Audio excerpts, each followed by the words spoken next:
મહેસાણામાં સીલ કરેલો મુદ્દામાલ સગે વગે કરવામાં આવ્યો। વરિયાળીનો જથ્થો સગે વગે કરવામાં આવ્યો। પોલીસ અને ફૂડ વિભાગે સીલ કર્યો હતો આ મુદ્દામાલ। લીલા કલરનો પાવડર ચડાવેલ વરિયાળીની બેગો પણ સગે વગે કરવામાં આવી છે। સીઝ કરાયેલ ₹74.32 લાખનો મુદ્દામાલ સગે વગે કરી દેવાયો હોવાનું સામે આવ્યું છે। ઊંઝાના રામપુરા દાસજ રોડ પર 4 ગોડાઉનમાંથી આ મુદ્દામાલ છે તે ગાયબ થઈ ગયો છે। મુદ્દામાલ સગે વગે કરી ગોડાઉન પટેલ રમણભાઈ નામના વ્યક્તિને ભાડે પણ આપી દેવાયું। ઊંઝા પોલીસ મથકે ફરિયાદ નોંધાઈ છે। તો ઊંઝા પોલીસ મથકે આ મામલે ફરિયાદ નોંધાઈ છે। સીઝ કરેલો મુદ્દામાલ સગે વગે થઈ ગયો હોવાનું સામે આવ્યું છે। વરિયાળીનો જે જથ્થો છે જેને સીઝ કરવામાં આવ્યો હતું, લીલા રંગનું પાવડર ચડાવી આ જે વરિયાળી છે તેનો જથ્થાને સગે વગે કરવામાં આવ્યો હોવાનું સામે આવ્યું છે। હાલ તો ઊંઝા પોલીસ મથકે આ મામલે ફરિયાદ નોંધાઈ છે। લગભગ 4 ગોડાઉનમાંથી આ જે જથ્થો છે તે સીઝ કરવામાં આવ્યો હતો, ત્યારે આ જથ્થાને સગે વગે કરાયો હોવાનું સામે આવ્યું છે। પોલીસ અને ફૂડ વિભાગે આ જે મુદ્દામાલ છે તેને સીલ કર્યો હતો, ત્યારબાદ તે મુદ્દામાલને રાખવામાં આવ્યો હતો, પરંતુ આ જે મુદ્દામાલ છે તે સગે વગે થઈ ગયો હોવાનું સામે આવ્યું છે। હાલ તો આ મામલે ફરિયાદ પણ નોંધવામાં આવી છે। તો મહેસાણામાં લગભગ 4 જેટલા ગોડાઉનમાંથી આ જે મુદ્દામાલ છે તે ઝડપી પાડવામાં આવ્યો હતો। વરિયાળી પર લીલા રંગનું પાવડર ચડાવવામાં આવતું હોવાનું સામે આવ્યું હતું, ને ત્યારબાદ 4 ગોડાઉનમાંથી આ જે જથ્થો છે તેને સીઝ કરી લેવાયો હતો, પરંતુ હાલ જે જાણકારી મળી રહી છે તે અનુસાર આ જે જથ્થો છે તેને સગે વગે કરી દેવાયો હોવાનું સામે આવી રહ્યું છે। ફૂડ વિભાગ દ્વારા આ મુદ્દામાલને સીલ કરવામાં આવ્યો હતો। હાલ તો આ સમગ્ર મામલે ઊંઝા પોલીસ મથકે ફરિયાદ નોંધાઈ છે। તો મહેસાણામાં લગભગ 4 જેટલા ગોડાઉન હતા, જેમાંથી આ મુદ્દામાલ જે છે તે સીલ કરવામાં આવ્યો હતો। ફૂડ વિભાગ દ્વારા જે કાર્યવાહી છે તે કરવામાં આવતી હતી। જે જાણકારી મળી હતી તે અનુસાર વરિયાળી પર લીલા રંગનું પાવડર ચડાવવામાં આવતું હતું, અને તે અંગે જ્યારે કાર્યવાહી કરવામાં આવી ત્યારે આ જે તમામ જથ્થો છે તેને સીલ કરી દેવામાં આવ્યો હતો, જેનો આ જે વિડીયો પણ આપ જોઈ શકો છો કે અહીં મોટા પ્રમાણમાં જે જથ્થો હતો તેને સીલ કરી દેવાયો હતો, પરંતુ હાલ જે જાણકારી મળી રહી છે તે અનુસાર આ તમામ જે જથ્થો છે તેને સગે વગે કરી દેવા હોવાનું સામે આવ્યું છે। તો હાલ તો આ મામલે ફરિયાદ નોંધાઈ છે। વરિયાળીનો જથ્થો સગે વગે કરવા મામલે ફરિયાદ નોંધાઈ છે। પોલીસ અને ફૂડ વિભાગ દ્વારા આ મુદ્દામાલને સીલ કરવામાં આવ્યો હતો, પરંતુ સીલ કરેલ મુદ્દામાલને સગે વગે કરાવી દેવાયું છે। જાણકારી સાથે સંવાદદાતા કેતન જોડાઈ ગયા છે। કેતન, જે મુદ્દામાલ છે જથ્થો છે તેને સીલ કરવામાં આવ્યો હતો, પરંતુ જાણકારી જે મળી છે કે આ તમામ મુદ્દામાલને સગે વગે કરી દેવામાં આવ્યું છે, મામલો શું છે?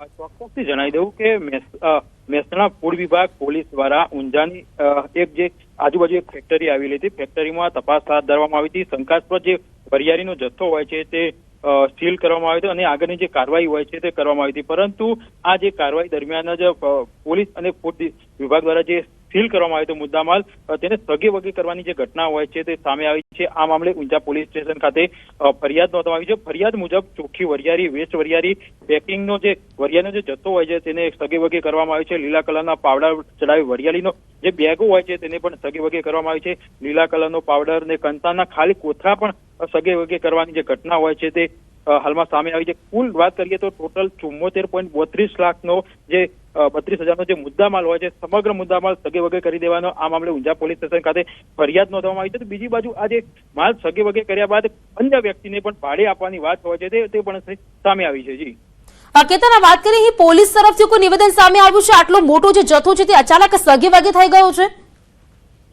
ચોક્કસ આ મામલે હાલમાં પોલીસ તપાસ ચાલુ છે, પરંતુ જે સગે વગે કરવાનો મામલો હોય છે મહેસાણા પોલીસ અને જે ફૂડ વિભાગ બંને દ્વારા આ જે માલ હોય છે તે સીલ કરવામાં આવ્યો હતો। ત્યારબાદ હાલમાં આ મામલે ફરિયાદ નોંધાઈ ચૂકી છે। ઊંઝા પોલીસ ચોકી ખાતે આ ફરિયાદ નોંધાઈ છે અને પોલીસે આ મામલે વધુ તપાસ હાથ ધરી છે। જી કેતન, જે મુદ્દામાલ ઝડપાયો છે, જથ્થો પકડવામાં આવ્યો છે, લગભગ કેટલા દિવસ પહેલાની આ ઘટના હતી જ્યારે નકલી વરિયાળી ઝડપાઈ હતી? આ જે મામલો હોય છે તે ઓક્ટોબર મહિનામાં આ જે મામલો બહાર આવ્યો હતો। હાલમાં આ ગત રોજ આ મામલે ફરિયાદ નોંધાવી છે, એટલે ઓક્ટોબર મહિનાથી એપ્રિલ મહિના સુધી ગમે તે સમય આ જે માલ હોય છે સગે વગે કર્યો હોય તેવી હાલ વાત સામે આવી છે। જી બિલકુલ કેતન, આભાર આપનું જાણકારી આપવા માટે। અહીં વાત કરીએ કે આ જે જથ્થો છે લગભગ 73 લાખની આસપાસનો આ જથ્થો, પરંતુ અચાનક જથ્થો સગે વગે થઈ જતા અનેક સવાલ ઉઠ્યા। બનાસ ડેરીના દૂધની થતી ચોરીનો પર્દાફાશ થયો છે। છેલ્લા ઘણા સમયથી દૂધના ટેન્કરમાંથી દૂધ ચોરીનું કૌભાંડ દિયોદર પોલીસે પકડી પાડ્યું હતું। કેટલાક શખ્સો ટેન્કરમાંથી દૂધની ચોરી કરીને ભાભર તરફ જતા હતા, ત્યારે પોલીસે પીછો કરી ભાભર વાવ રોડ પર મહાલક્ષ્મી દૂધ ડેરીમાં દૂધ આપતા રંગે હાથ પકડી પાડ્યા હતા। 12 જેટલા શખ્સો દૂધ ચોરીનું રેકેટ ચલાવતા હોવાનું સામે આવ્યું હતું। લુદ્રા નજીક મુખ્ય કેનાલ પર 300 લીટર દૂધ ટેન્કરમાંથી કાઢી 300 લીટર પાણી ભીળવી દેતા હતા। ચોરી કરેલું દૂધ પ્રાઇવેટ ડેરીમાં વેચી મરાતું હતું। હાલ દિયોદર પોલીસે 4 શખ્સોની ધરપકડ કરી છે। બાકીના આરોપીઓની શોધખોળ હાથ ધરી છે।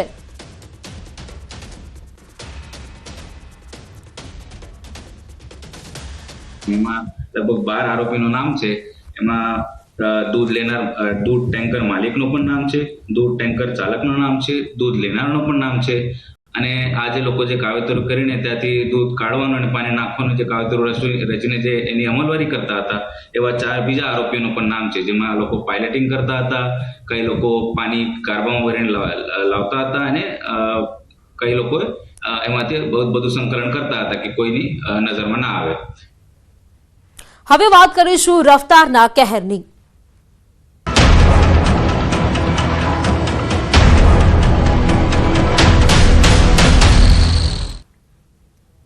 નજર સામે ઉભેલા બાઇક સવારને ટ્રકે કચડી નાખ્યો। ટ્રક ચાલકની બેદરકારીએ એકનો ભોગ લીધો છે।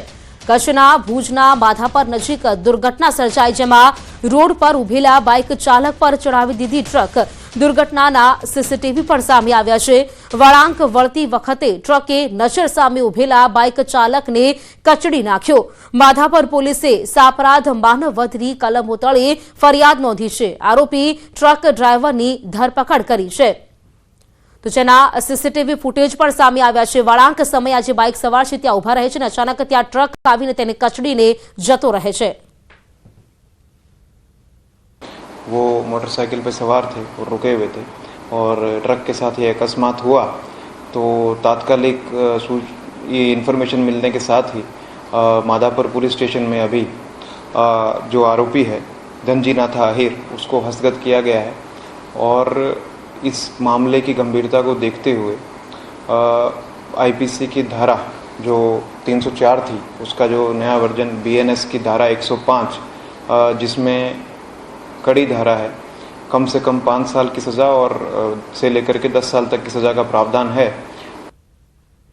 રફતારના રાક્ષસના સીસીટીવી સામે આવ્યા। અમદાવાદમાં સોલા ભાગવત પાસે અકસ્માતની ઘટના બની છે, જેમાં બેફામ કાર ચાલક અકસ્માત સર્જીને ફરાર થઈ ગયો।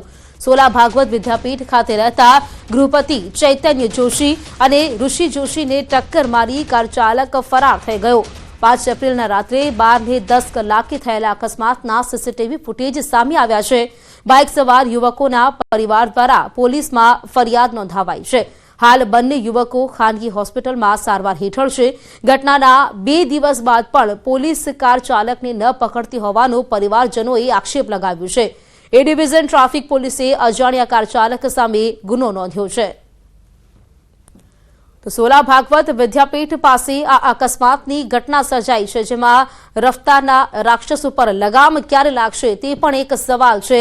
અહીં વાત કરીએ આ 2 દ્રશ્યો આપ જોઈ રહ્યા છો। પહેલા દ્રશ્ય છે કચ્છના, જેમાં એક ટ્રક ચાલક છે વળાંક વળતી સમયે બાઇક સવારની ઉપર જ ત્યાં તેને કચડીને ત્યાંથી ફરાર થઈ જાય છે। અને આ જે બીજા દ્રશ્યો છે અમદાવાદના છે, જેમાં એ કાર ચાલક બાઇક પર સવાર લોકોને ત્યાંથી તે ટકરાઈને ત્યાંથી ભાગી જાય છે।